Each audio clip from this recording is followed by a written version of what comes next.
Good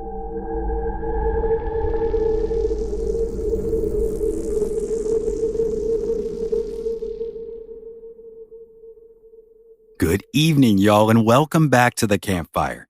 Tonight, we're going to head over to Charlotte, North Carolina, and we're going to talk about a spirit that my friends Melanie and Jason Tapp told me about a few years ago, but I just never quite found a place to tell that story properly.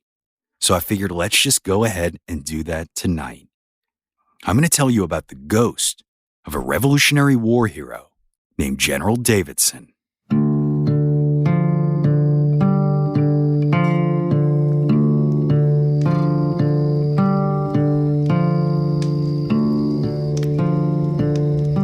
January 31st, 1781, General William Davidson was tasked with stopping Major General Cornwallis and his troops from crossing the Catawba River near Charlotte, North Carolina. The past few days had been fraught with heavy rains, causing the river to swell.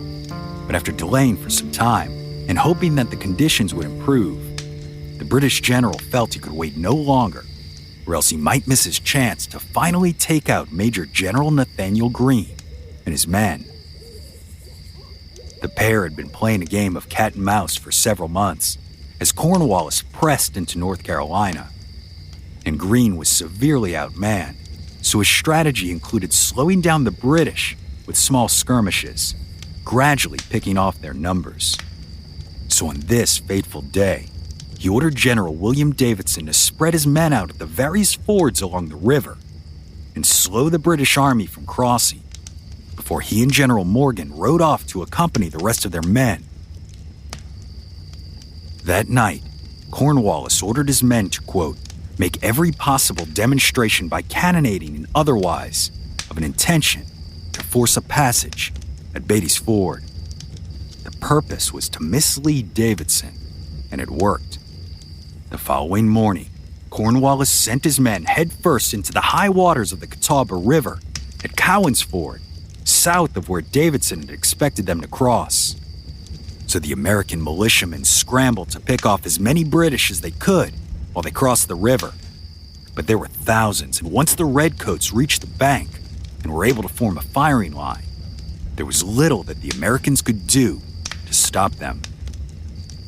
General William Davidson arrived at the scene as quickly as possible, ordering his men to take cover in the dense woods behind them. But tragically, the general was shot and instantly killed from the wound. Davidson fell from his horse, and his body was left on the battlefield as the conflict ensued.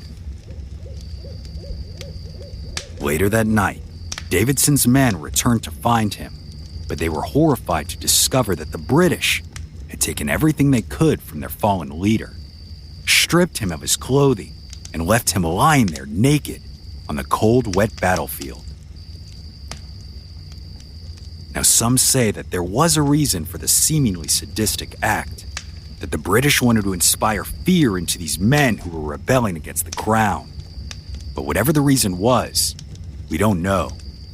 What we do know, though, is that this is not a wives' tale, because in 2001, General Davidson's wallet was actually returned to North Carolina after sitting in a London public records office for over 2 centuries. That night, Davidson's men retrieved his body, they clothed him, and prepared him for a hasty but honorable burial at the nearby Hope Presbyterian Church's cemetery on what is now Beatty's Ford Road in Mecklenburg County. But some say while his body was laid to rest there, his spirit never has.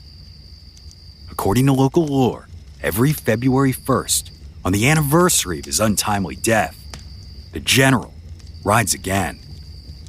It's said that his apparition appears on horseback, gliding through the historic cemetery as if Davidson is charging into battle, his saber raised above his head. But then, he just disappears into the night. This legend has been passed around for generations, and it was even chronicled by local author Stephanie Burt Williams in her book, Ghost Stories of Charlotte and Mecklenburg County.